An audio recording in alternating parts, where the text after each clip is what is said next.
to Bleach Revisited.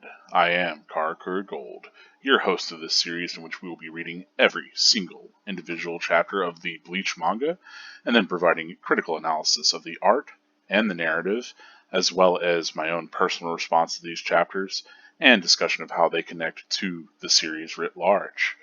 So, as usual, we will begin this video with a reading of the chapter that we are currently on. This is Chapter 76, Boar Rider Common. Ichigo! Are you okay, Ichigo? Ichigo! Ichigo! Ah! Crap! Who was that guy? I could have been killed. Ah, that hurt. You seem alright? You're not injured, are you? He survived an attack like that unscathed. He's amazing. Did he somehow block it with his sword? What strength! That's Zangetsu! Ichigo's new Zanpakuto! I'm relieved you're not hurt, Ichigo. Hey, Mr. Yurichi. Sorry about the gate. No, don't blame yourself. The gate is closed again, but with Ichimaru on the other side, we could never have gotten through that way. It's enough that you weren't maimed or killed.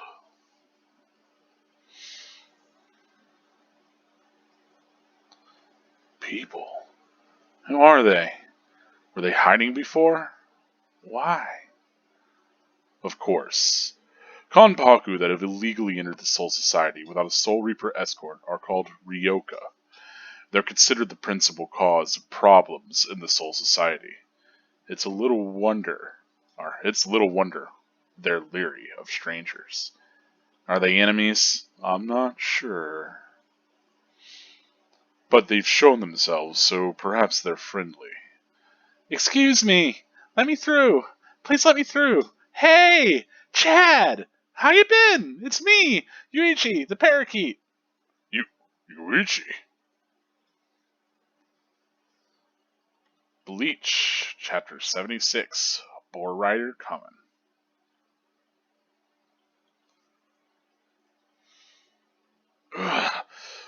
Push harder! You pull harder! Shuno Ayame. Soten Kishun.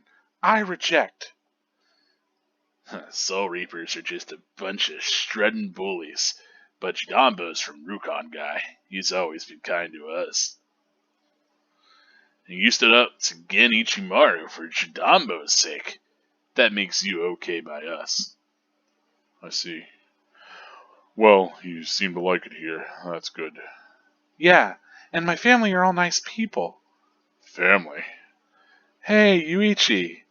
We'd better go back soon. Mom and Dad'll be worried. Who's this? Hello, mister. That's Hironari Horiuchi. He's like my big brother. Horiuchi? Not Shibata? Like your big brother? Here in Soul Society, at least in Rukon Gai, most people choose to live in families made up of strangers. Rukon Gai is a big place. There are dead people from all over the place there. It's hard to find real family members. Do Soul Reapers ever unite families? No. When you come to Rukon Gai, you're given a number that represents the order of your death. Then you're sent north, east, west, and south, in that order. Unless you committed collective suicide and received a number ticket together, you wouldn't even know what district your relatives were sent to. Hey you, people at the end of the line, over here! Kind of businesslike. I died in the 22nd year of the Showa era, 1947, in Yamanshi. You're that old?! That's a long way from Yuichi, isn't it? In time and space. Then you haven't found your mother yet? No. Well, don't be sad. You'll see her again someday. Sure. Thanks, Chad.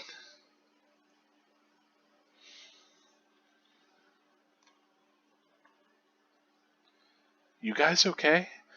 Shuno, Ayame. I'm sorry. It won't be long now, though. Ichigo is so strong today. The way Orihime remembers it. He seemed so big and masterful, like a warrior prince. All right, one last push. Come on, guys. You must be tired. Eh, Ichigo. Sorry, I didn't mean to scare you. Maybe you should go inside and rest pretty soon. Huh? That's okay, it won't be much longer now. You've been out here a long time, Orihime. Healing someone from the Soul Society is different. Anyway, we're almost finished. How long is almost? Um, Only 5 hours. That's 3 soccer games. You're gonna collapse. It's okay, go rest. I'll finish up. He's right, you'll collapse. You've done enough. Yeah, we could take you on Jidambo's half, young lady. Oh, come on, there's no need to thank me. But if you insist, I'll take a tiny break. How sweet. What a babe. Nice rack, too. You think she's got a boyfriend? Definitely. Lucky stiff. Oh, stop whining. You're out of the game anyway. You must be exhausted, Mr. Noe. Oh, hey, are you? You're all here. Sit. And I will now explain our plan of action. In other words, now that the gate's been opened, there should be security on the other side, making entry there impossible. A frontal assault on the gate would be foolhardy. I wouldn't have advised it in the first place. That was that idiot's idea. In any case, it's no longer possible for us to enter through the White Road gate. What about the other gates? It's a 10-day walk to the next one. We don't have that much time. But what choice do we have? Never fear. If the gates are blocked to us, then we won't use the gates. What does that mean? Elder, Kukaku Shiba, do you know the whereabouts of such a person? Last I recall, that person was dwelling in the West Fugai district. As you may know, the one moves around a lot. Kukaku, Shiba, are you thinking of going over the wall in that thing? What thing? What's that? Whoa! A guy? A human cannonball! Look out, it's a wild boar! Oh boy, Bonnie threw me again. Hey, how's it hanging, old man? Can't you? Why, what are you doing here? Go home. Is that how you greet an old friend? Look, you're scaring your guests. You're scaring them. What? What? What are you looking at? What's a Soul Reaper doing here? Will you come play again with me someday, Chad? And that is it for chapter 76. Boar Rider Incoming. What is it? That's not the right title at all. I think it was Boar Rider Coming, not Incoming, but Coming. But yeah, bit of a downbeat chapter to kind of settle us out of here. To get out of all that action. Because if you want to see some action, that's the music in this. But let's get over to our analysis of the chapter. Let's talk about the art and the story as is in this chapter.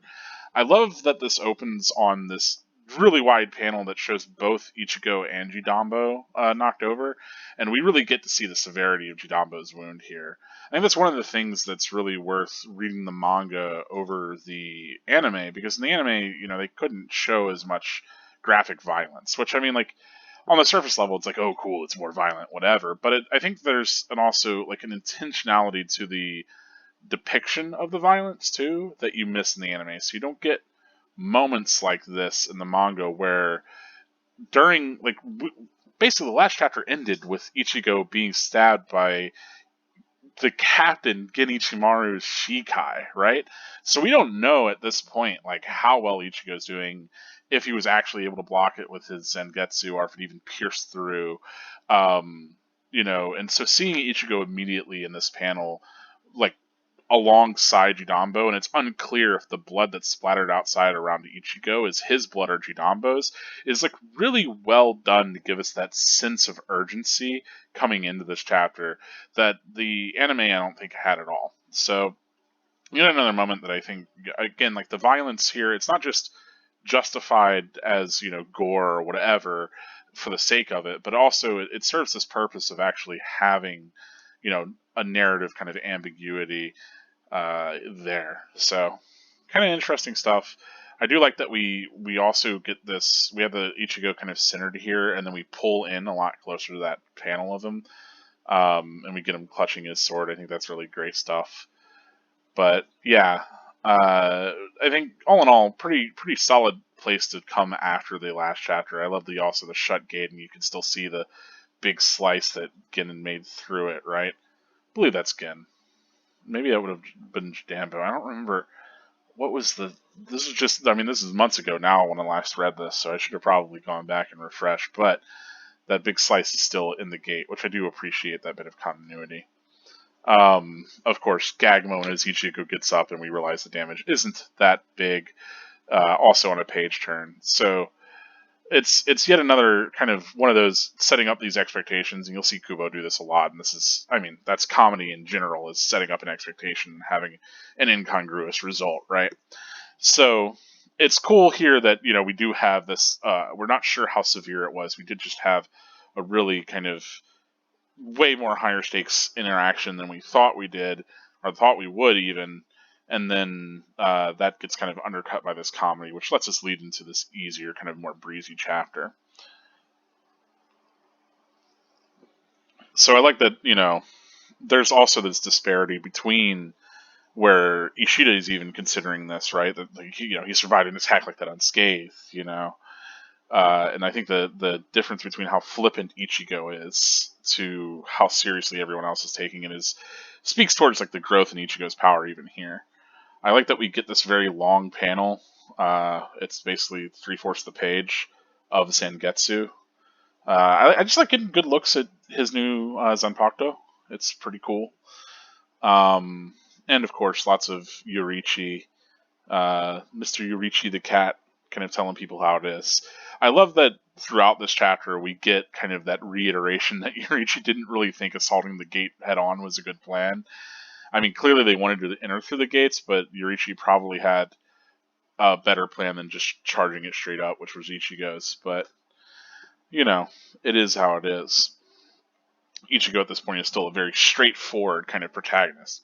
He wants to approach his problems head on and first hand. He's that kind of person. I like that, the gate's closed, but with Gin on the other side, there's definitely no way that they're going to get through. And I love again, we have that cleave from that earlier battle still like framed here as kind of reminder between these text bubbles. The one thing that's kind of interesting or worthwhile is thinking about like the way in which text is laid out on the page and how that carries your eye through the image a lot. It's something that you usually won't think about with manga, but here, for instance, like the strength and then layering this over makes us pass over like Zangetsu's hilt and really kind of pay attention to the like length of the sword down page, which you would have anyway, just because of this page layout. I like here that Ichigo's knee is beside his sword, but it also kind of sort of doubles looking like his robe here. It's weird tangents, which is like, like the line kind of intersecting in a way that maybe it shouldn't, but it kind of works cross page, which I like kind of visually anyway. So this not only looks like maybe Ichigo's knee in this panel, but also a part of his Shihakusho over here. And in general, I love the like little flow of the rope coming off of his Zangetsu. But yeah, speaking about like that flow, like here, we get Ichigo's dialogue here, Yoriichi's here, but because of the way that Ichigo's framed, he's on the left side of this dialogue box. So if we're reading right to left, we're going to pass over Ichigo's expression and the main action of this panel, which is him sheathing Zangetsu, right? Similarly here, we read this, and because this text is going to take us to the bottom of this bubble, we're going to have to cross back top and left to get here, which will naturally draw our eyes over the damage in the gate. And so there's a lot of things like that that like a strong letterer isn't just going to be somebody who letters the text and has good formatting in their writing and all of that, but lettering and arranging your text as a mangaka, I think there's a lot to the way that you want to draw your reader through a scene, and you'll see this with manga that handle it poorly. It's like it's not even it's harder to even tell like what you're supposed to read first, much less like the text hardly does anything to actually draw your eye. It's yet another thing that I always will bring up the contemporaries of Bleach. I think a lot of the parts of One Piece that I felt worst about were ones where the text arrangements were just complete incomprehensible garbage and didn't assist the art in that way. But I think in general, Bleach, with Kubo, he's very cognizant of the way he wants you to draw your eye across the art.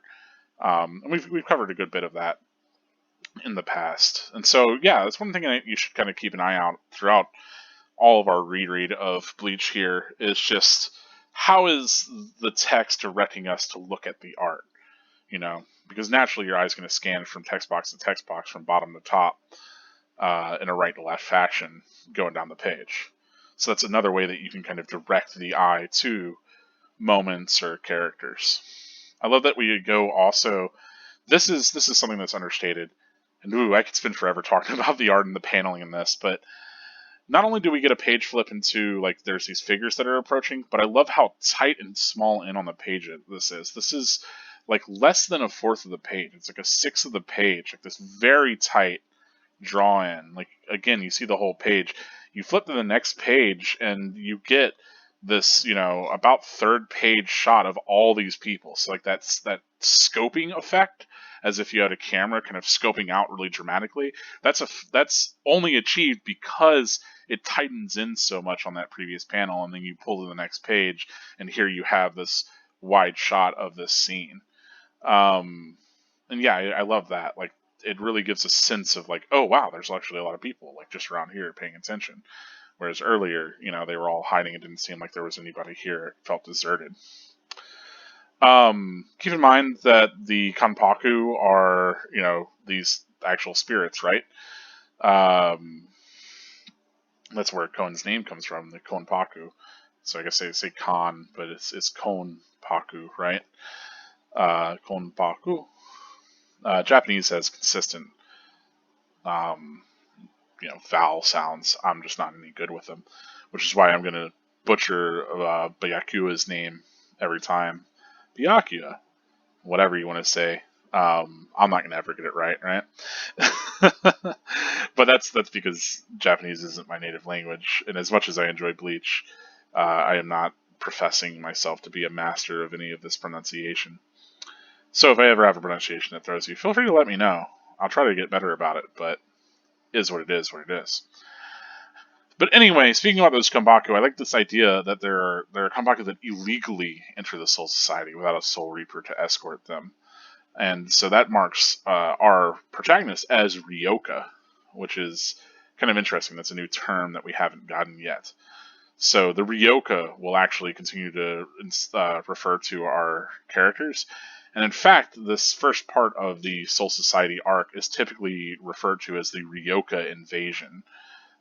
Because we have our Ryoka and they are invading Soul Society, right? People also refer to this as like the Rukia rescue arc, things like that too. But, Soul Society arc tends to kind of blanket term follow it all.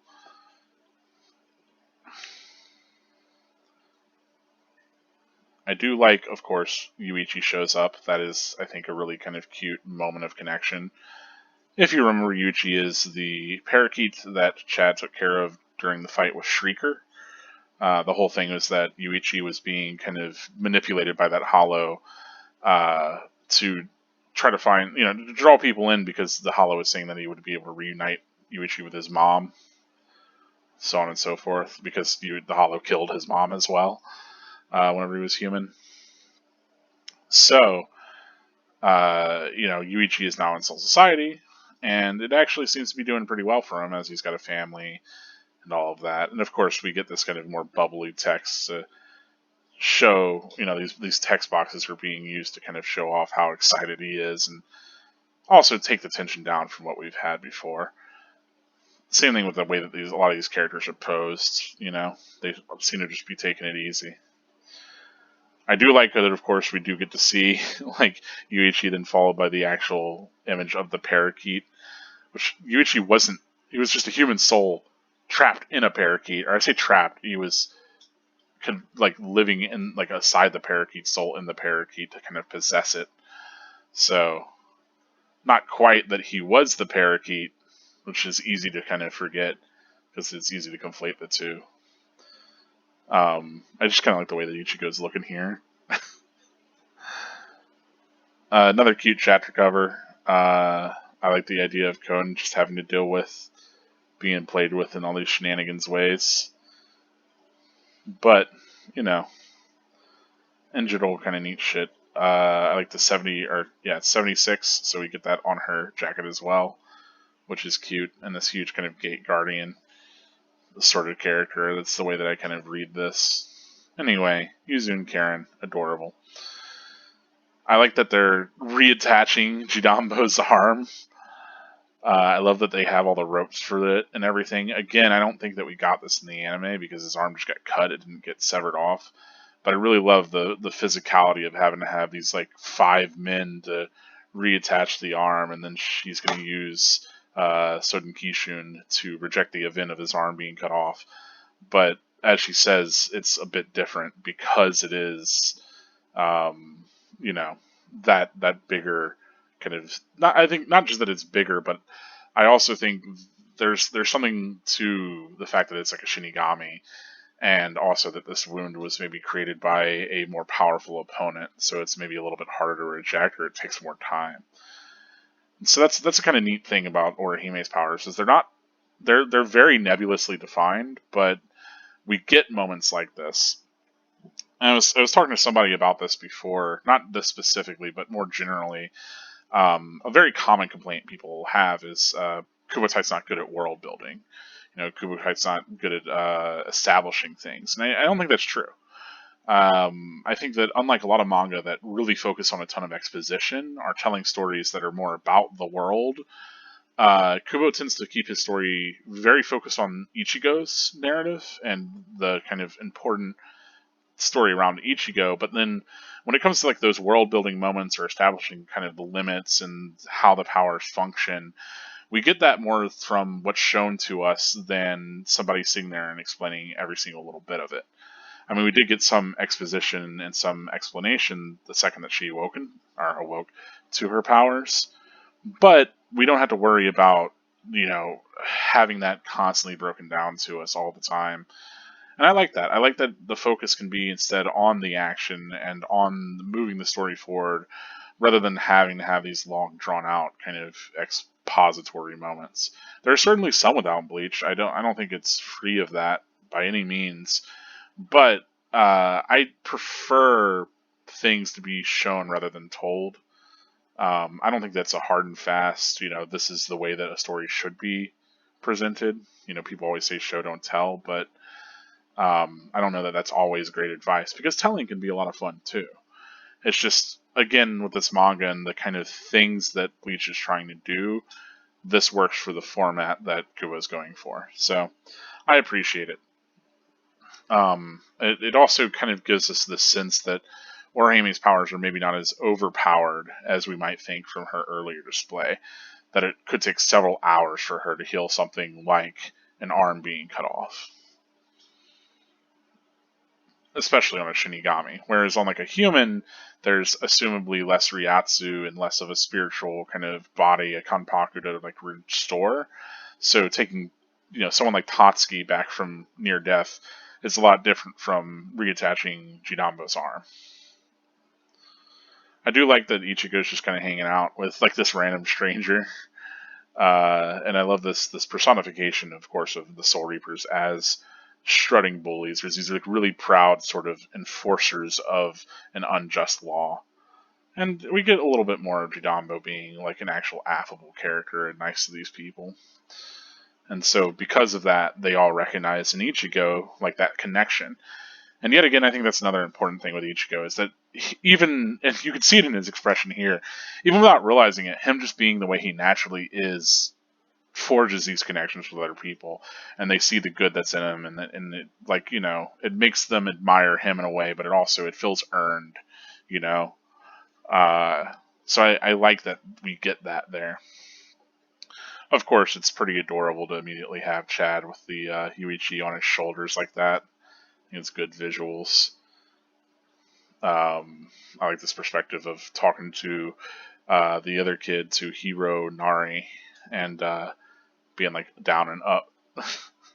Chad, of course, trying to parse out like the whole family deal, and we get a little bit more of the kind of dystopic, sort of very business-like nature of Soul Society. So again, whenever I talk about like exposition being dumped on us, I mean, this is only a page. It's a lot of text for a page of Bleach, but it does establish a lot of things in this world really quickly and efficiently. And so again, I don't think this, you know, while maybe we don't spend like a whole arc focusing on this, like it helps to establish a very important thing about this world and a way that things are handled.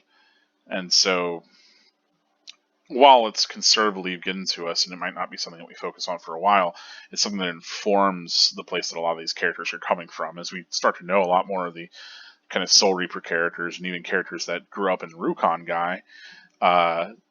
Again, like like we know Rinji and Rukia have been, it's important to kind of recognize that, right?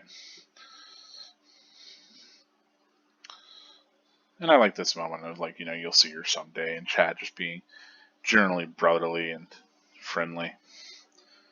Of course, we get that crescent moon, which typically has been tied to hollows, but now is more generally being used to represent some sort of danger looming. The night, you know, the Soul Reapers and all of that. So here we've got this kind of looming danger of night, and still Orihime is trying to kill Jidambo. I do like, of course, you know, she has these kind of fanciful ideas of Ichigo, and we get a little bit of time of her alone. I like the cute interaction that they have here too. You know, it's good stuff. It also shows that like I like how much that we get these little interactions between the group, and we get this sense of their relationships to each other, even if they aren't, you know, they aren't overblown, and there's something that isn't kind of sat with for too long. But I love, you know, Ichigo coming and bringing something for Orihime to drink and trying to kind of relieve her, and then all these other guys being like, "Oh yeah, Orihime, no, we'll take care of it. Don't worry," you know. Uh, I do appreciate that. I wonder what they're going to do to help patch up like the last little bit of his wounds. Maybe they have some ointment and some bandages, or someone who's good at sewing them back together or whatnot. Um, you know, I had that thought the other day. I was talking to someone because they were like, "Well, how do hollows bleed? They don't have a heart, right? Like that's like the whole physical thing. So like, do they still have blood even though they don't probably have a circulatory system that makes any sort of sense?" And I'm like, "They're a spiritual entity. You know, if they have blood, they have blood. It's whatever." It doesn't have to make sense. It's a fictional story. No one has to sit down and explain the mechanics of it. Like so long as it follows its own internal logic, it's fine. But you know, is what it is. Same thing with like whenever I was thinking about like, okay, well, these are spirits. They're like technically ghosts. So do they really need to bleed? And what does that even mean? Especially if, you know, the blood, if it's like more a representation of the damage that they've taken in their spiritual body than it is like actual physical representation of like the severity of a wound. Because that's something that we'll start to get a lot more with these spiritual battles is characters will be injured in ways that would absolutely end the life of somebody physically, but with their spiritual bodies it's more of a metaphorical sort of damage than a literal one, and that's something to kind of keep in mind. So whenever it's like, okay, Jinamo just lost his whole arm, how has he not bled out and died? Other than like Orihime getting on that right away, I think a large part of that is it's not supposed to represent Jidambo literally physically losing an arm so much it is, you know, because it is that, but it's moreover, you know, Jidambo having that sort of a grievous wound applied to him. That something needs to be done, or else he might die. And of course, that is coupled with blood, which still functions the way that blood would in our world. It's bizarre. But don't overthink it is basically my short and easy of it. Don't overthink it and expect that the wounds here are more spiritually oriented than they are actually physically, and you'll be fine. I do like Orihime being pretty like graceful, but also taking like, yeah, if you insist, she'll take a break. Also, we get a good bit of characters kind of trying to affirm and pump Orihime as being this sort of a likable sort of female character. I'm actually surprised. In general, people tend to not like Orihime as much, but I kind of find her charming. I think she's good natured. Even if she does have, whenever she starts, she does have like a lot of neglectful kind of personality traits, but she's more perceptive and thoughtful and very sweet. And, I think that's cute. So, we don't need characters telling us that she's cute whenever she's just doing something sweet, right? Or doing something cute. That's often what you'll get in manga, by the way, is you'll often have people be like, oh yeah, that character is such a babe, or they're so hot, or whatever, and it's like, they're not really being that attractive right now, So it's again, whenever you bring up that sort of show don't tell, I think that's the kind of moment where that's more pertinent. Is like, don't have a character, like if you have a character say that they're attracted to another character, or that the character's attractive, you should read that as like, okay, well, that character believes that, not that it should be a fact in universe unless it's being actively shown to you as well, right? But it can be hard to kind of judge something like cuteness or attraction or these qualities for a character, and so this can kind of help to key us in on the way that we should be reading a character. Sometimes it's a little bit more blunt than not, but yeah. Anyway, I love how formal Uryu is. Miss Inoue, you must be exhausted, right? And of course, I love that they're all kind of sitting and taking very seriously this meeting about their plan of action, and then we immediately get that shot of the moon again as we are considering these sort of battle plans, right? How they're going to break into the Soul Society proper from the Rukon guy, past the gates, and into the Seirei, right? So ultimately, I do like this big kind of cross from the wooden beam above that gives an interesting kind of breakaway with the characters split up in different ways. Kind of interesting. And then this is just a cool panel of Yorichi in general. Yorichi gets a lot of like these like moments and looks, like whenever Uryu asks what choice we have, and we get this kind of lingering look from Yorichi before he establishes, never fear, the gates are blocked to us, we won't use the gates, which is kind of interesting. We get this mention of Kukaku Shiba, so we have somebody that's going to assumably help us in. I love how shocked that everybody is about, not going to use the gates, what will possibly be? And that's really what this chapter is building up towards. It's like, okay, well, what's now our plan of entry? And it's that this character, Kukaku Shiba, is going to be the one to help them in. So we have this whole anticipatory deal, and then this other character very loudly kind of breaks into the scene and throws down the whole door. We get a big shot of him. I like that he's got this sword on his back. I like his bandana. I forgot how cool he looked actually on this initial shot, because I don't think the anime does a good enough job at making this guy look like he thinks he's real cool, at least. But yes, Ganju shows up. Ganju's an interesting character. We'll get to know a little bit more about him as we go forward. Of course, Ganju seems affable enough, but the second that he sees Ichigo, he gets very serious and starts to kind of, question why a Soul Reaper is here. And of course, you might be wondering, well, of course, like a Soul Reaper's there, whatever. This is the Soul Society. Why wouldn't there be a Soul Reaper? But you have to remind yourself that this is the Rukon guy, that these are people that are often disparaged and looked down upon by Soul Reapers. And another big thing is, part of the kind of aristocracy of being a Soul Reaper, or the position of it, is that you're not going to be subject to the reincarnative cycle of souls anymore. In order to uphold your duties as a Soul Reaper, you're going to stay in that position so long as you're in that position until, until a hollow kills you, right? Or you decide to pass on. So you essentially get to continue to exist within this world for as long as you have that power, but that's not a privilege that's levied towards these second-class citizen souls that have to live in the slums of the Rukon guy, right? That's why people want to become Soul Reapers, is to elevate themselves from that sort of, really wandering. You have to make these found family lifestyles, right? So there's this huge contention among the actual public where they feel like the Soul Reapers are, like we said earlier, these kind of bullies, right? These people that look down upon the other people. And so we get that from Ganju here. And then, if you were wondering if he was a Soul Reaper himself, because he certainly has robes that may feel like a little closer to a Shiakusho. In the anime, they're colorized as green, so it's easier to differentiate. But here, which is the black and white, it's not quite clear. I mean, they have patterning on them that helps to differentiate. But, he does have a weapon on his back that could be a Zanpakuto.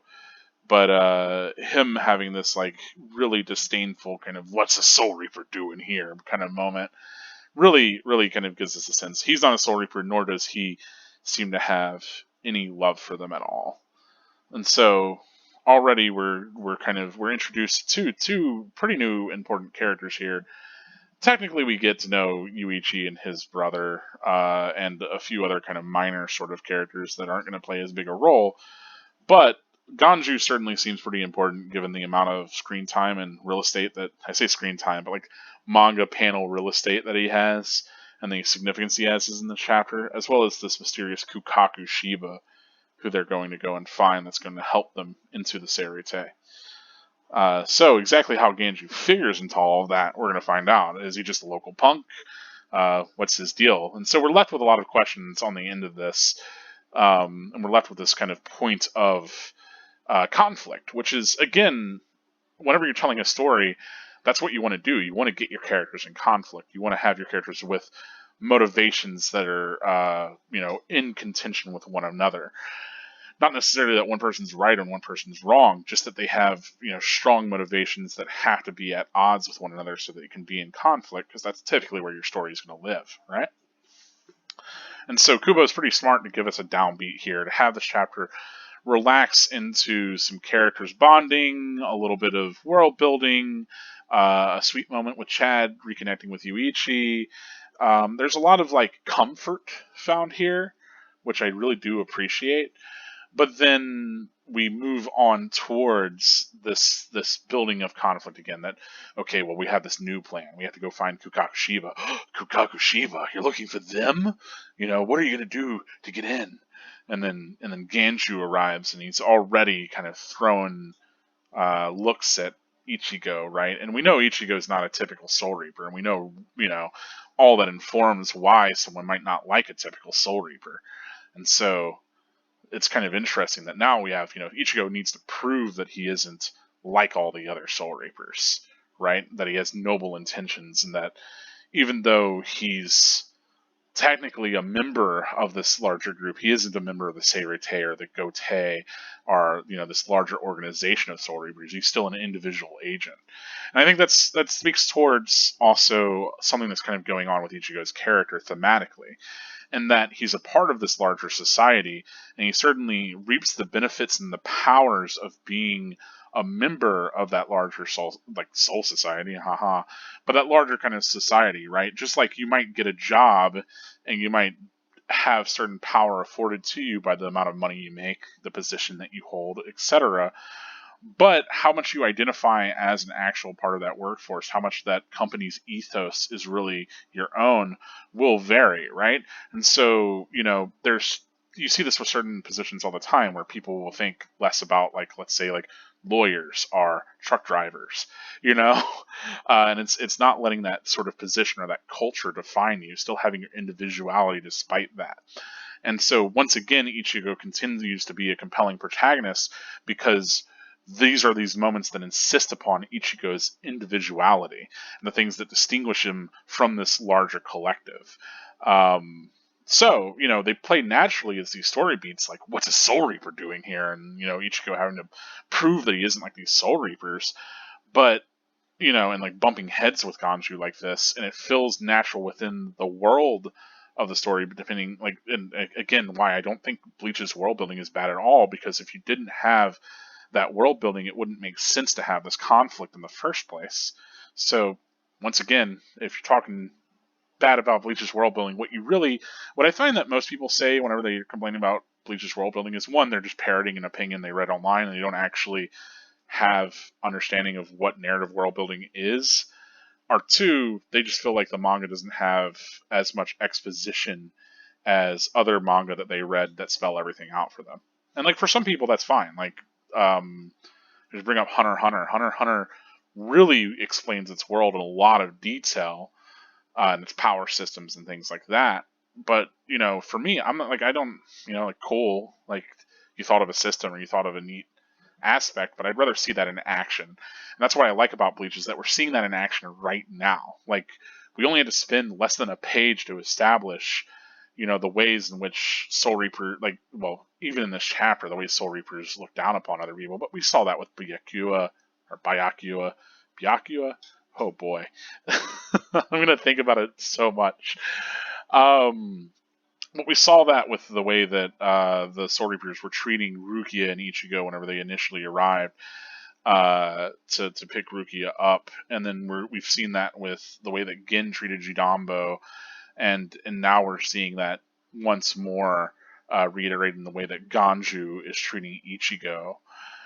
And so there's this divide between what somebody stands for and who they are individually, right? Like who they are as a group, as a part of the collective, and who they are otherwise. And so Ichigo will always represent the individual versus society, versus that larger sort of collective mindset. And so as he continues to co-opt power that is typically reserved for those in the larger collective, he still has to do what he can to retain his individuality and to really kind of prove himself as that individual agent continuously, not just against other peoples of the collective, but also against other individual agents like Ganju, who doesn't conform to this society.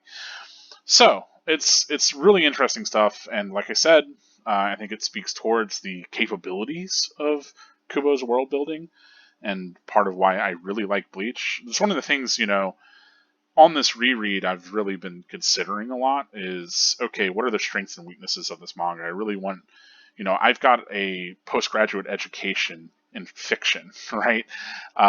So what is it that really are the strengths of this writing and the weaknesses of this writing, rather than just kind of what people talk about are the strengths and weaknesses online, or what might be the popular opinion, even though it might not be really an informed one, is what I'm continuing to find. And, certainly Bleach is something I have nostalgia for. I am definitely a biased party on this front. But I think just looking at it purely as a narrative, it has continued to impress me. And I think this chapter, while understated, I don't think anybody's going to say, oh yeah, I really like chapter 76, Boar Rider and Common, or Boar Rider Common. At the same time, I think this chapter is very effective in what it's narratively doing. It's a really important pacing piece, but also it does so much for establishing the world and reaffirming our characters' place within that world. And that's something that's really important, as our characters are going to continue to be put up against these monolithic sort of characters within this world, these captains and these soul reapers that we're hearing about. And so if we're going to have these rigid kind of members of the soul society that represent this world, like Byakuya Kuchiki, then we need then to kind of define our characters against that and put them in that struggle. And part of that is through establishing the world in these ways. And so to be able to pull that all off in one chapter in this way and keep the chapter flowing and having a lot of different things happening is really an impressive feat, and something that I didn't expect to enjoy near as much as I do now. Of course, our final little page is a cute little page with Yuichi saying that he'd like Chad to come play with him again someday, which is a sweet sentiment, even if Chad is immortal and probably shouldn't be hanging out in Soul Society, particularly because it seems illegal. He is a Ryoka, after all. But let's get back to the beginning of the chapter. That's essentially been my personal response for it there. You got a lot of that at tail ended there, as you usually do. But I was actually quite surprised with how much I enjoyed this chapter. Yet again, Bleach is good. Who knew? I mean, I did. But this is going to be constantly me reaffirming that for myself, which, hey.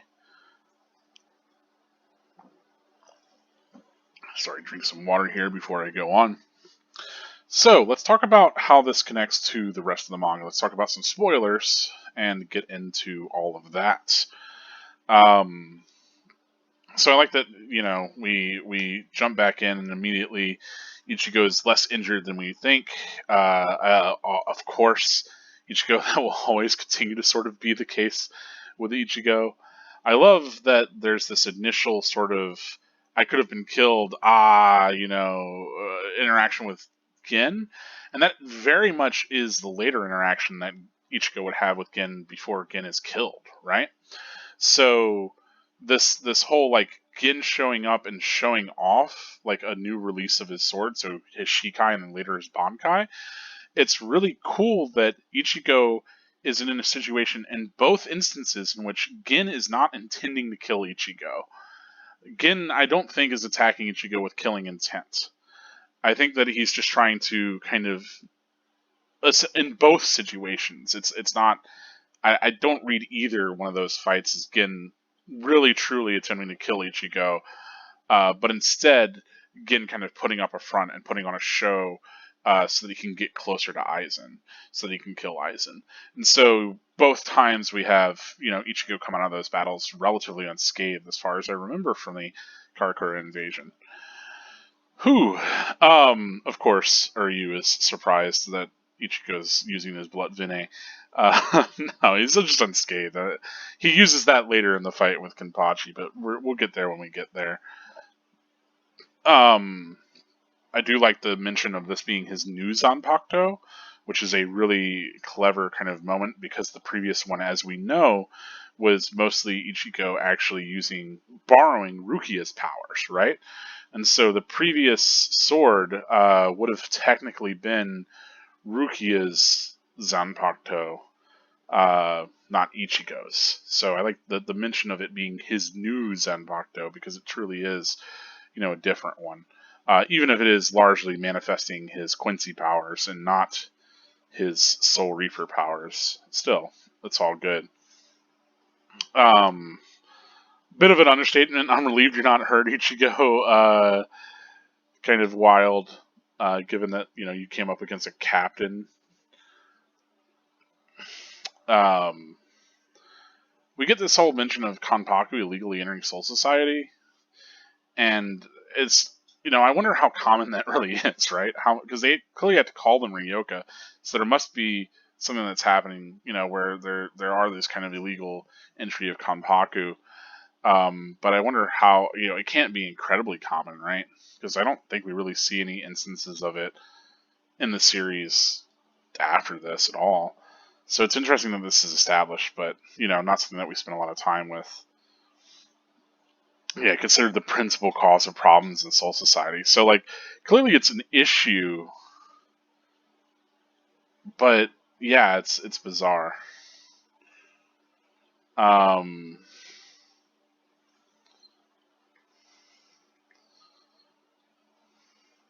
I wonder about that because,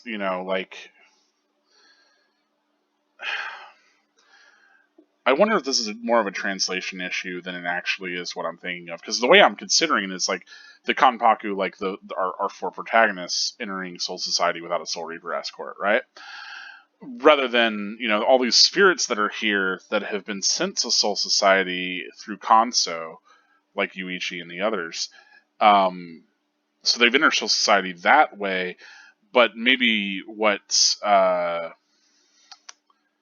Yorichi is kind of speaking towards is any Kanbaku that illegally enter the Seirei without a Soul Reaper are considered Ryoka. That would make a little bit more sense, and maybe that then speaking towards these people are literally strangers because they're technically Ryoka as well. Though I think in the larger, my first take on it, the Ryoka just being our four protagonists is the more realistic one. I think that how it kind of tends to refer to them in general is that they are the Ryoka. But it seems like it would make a lot more sense in the idea of, like, if this is a common problem for Soul Society, the idea of, just Kanpaku are just like spirits sneaking into the Seirei makes a little bit more sense for, like, okay, yeah, that's more sensible as a common issue, because how else is somebody's spirit supposed to get to Soul Society, right? Like, other than through, like, like a Senkaimon, which then you'd have to have somebody like Urahara doing it. So it's curious that that's, like, mentioned as considered a principal cause. You think Hollows or something would be, but they typically show up in the human world to feast, right? Of course, we do get Shonu and Ayame mentioned here. We're not going. Moving forward, less and less the fairies become like a thing that you think about. Like by the end of the manga, I totally had forgotten all of their names. So it's hard to even remember that, like, her powers. Like, I'm like, oh yeah, she has these powers, but it's hard to think of them as, like, yes, they are little fairies that are enacting this. It's essentially a full bring. Not exactly, but essentially. I think it makes sense to read it as a full bring. Anyway, yeah. So this is another kind of important thing that I know a lot of people get confused on, because the manga doesn't sit there and spell it out too much. But the idea of, like, okay, well, why does everybody go to this weird Japanese, like, slum in the afterlife? And it's a districted afterlife, right? There are multiple soul societies. We learn that from, I say we learn that. We have that confirmed for us in Burn the Witch with the Soul Society Western branch, right? And earlier in actual Bleach, there's, like, mentions of different sections of Soul Society, or different kind of districts of Soul Society, right? And so this is just one that I feel like is localized to Japan, which is why we have this other completely random character saying that he's a Japanese person, but he died in the Showa era in Yamanshi. So I think we can take it that Soul Society is localized towards parts of the world, and that literally every dead spirit ever is going to end up in the Soul Society that we see in Bleach. Which, of course, raises the question, well, how come members of the other branches of Soul Society didn't help with X, Y, or Z? And it's like, well, because so many of those events are so isolated, and then the only ones that would really require the intervention of someone else would be something like the Quincy invasion, but they didn't really have forward notice when that happens, So, and plus they had the Zero Division and all these other contingencies in place that they kind of put a little bit more faith in. So the way that I've always read it is, yeah, there are a ton of soul societies. This is just one of many of the spirit realms that exist. The Soul King helps to kind of be the linchpin of them, and that's why there's this one's important, not just because it's our point of view one, but also that there's also this soul sense that Karakura Town is also, like, this really important place of spiritual kind of density as well. But there's other places surely of spiritual density out in the world, right? Just as there's very likely other, like, soul societies that are themed even differently. So, I like that we get to see that with Reverse London and Burn the Witch. I appreciate that, because I think a lot of people really need to have that shown to them to get it. But I think that only has made them question more things rather than kind of the sorts of conclusions that they should be led to. Anyway, it's kind of interesting to see here that like her rejection takes longer, and I did speculate on, because it was done with a captain level Shikai on such a large spiritual body like Chidambo, her powers aren't great enough to reject that right away. She has to take longer time to reject that event, which I think is a cool limitation to put on Orihime's powers and something to show that she's grown from as she moves forward. Of course, I love that Ichigo puts this in 5 hours. It's almost 3 soccer games.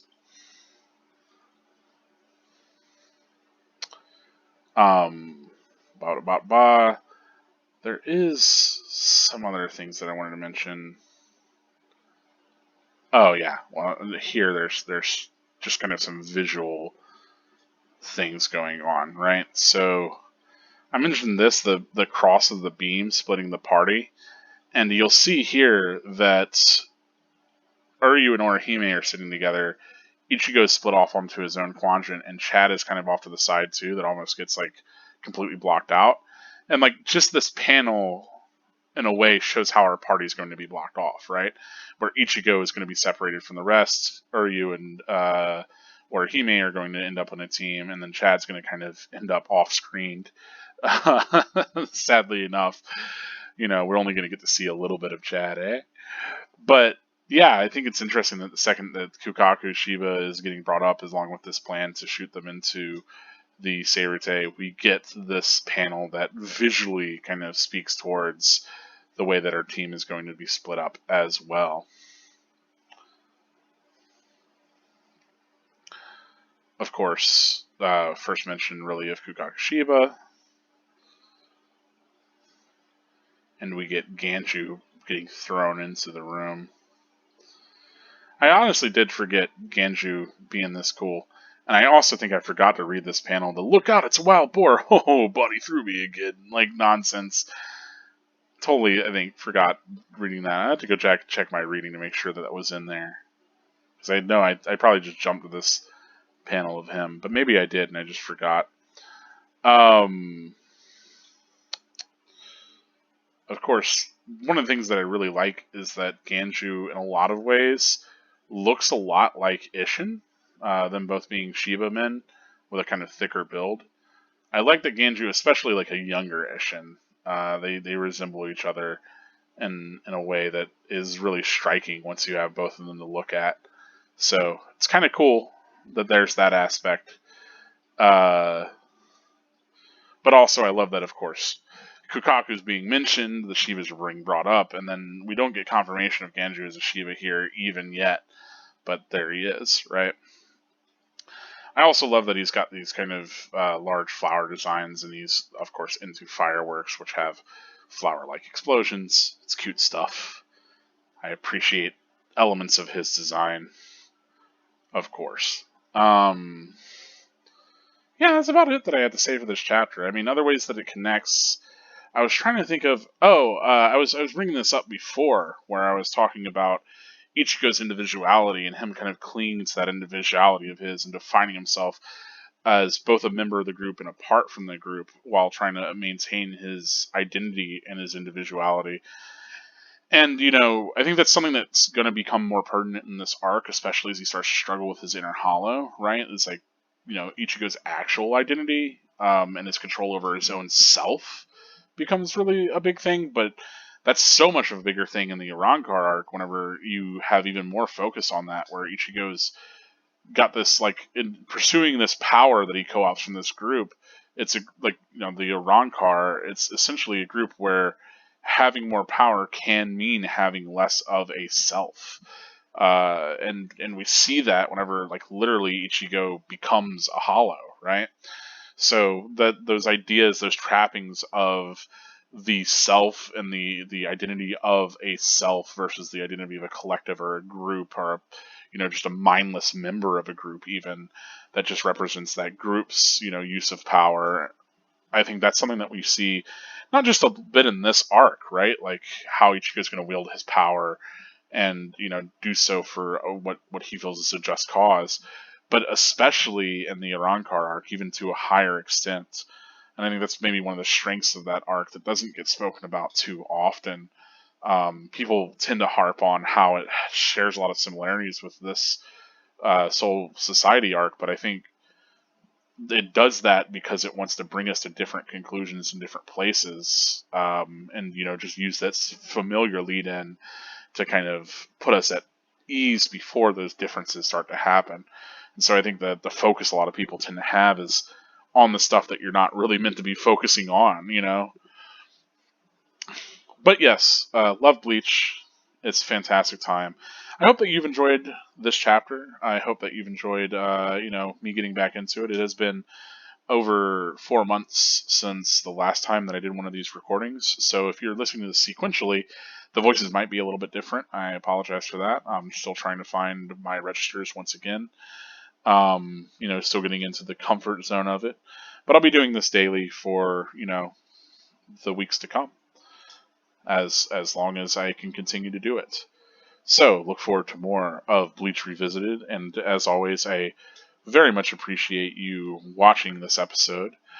I would really appreciate any comments that you have. If you have any questions, feel free to ask them in the comments section.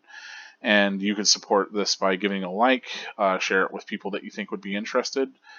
Any of that will help to kind of grow the channel, and I really do appreciate that growth and having just more eyes on this, especially as the anime is coming back in October. I think rereading Bleach is something that anyone who's a fan should probably do. That's the conclusion I've come to, and I'm not even through the Soul Society arc yet, right? As always, you can even take that support further for me by going to my Patreon. All you have to do is pay, as little as $1 a month. The links should be in the description, but I really do appreciate any sort of aid that you can give there. On the screen right now, you're seeing the other patrons, and I want to extend a huge thanks to those people, especially the ones that have stuck around through this hiatus. You're fantastic. I really do appreciate that. So, without further ado, I say that without further ado as if I have something more to tell you. That's all for this one, folks. As always, I am your host, Carker Gold, reminding you that spirits are forever with you. Stay gold.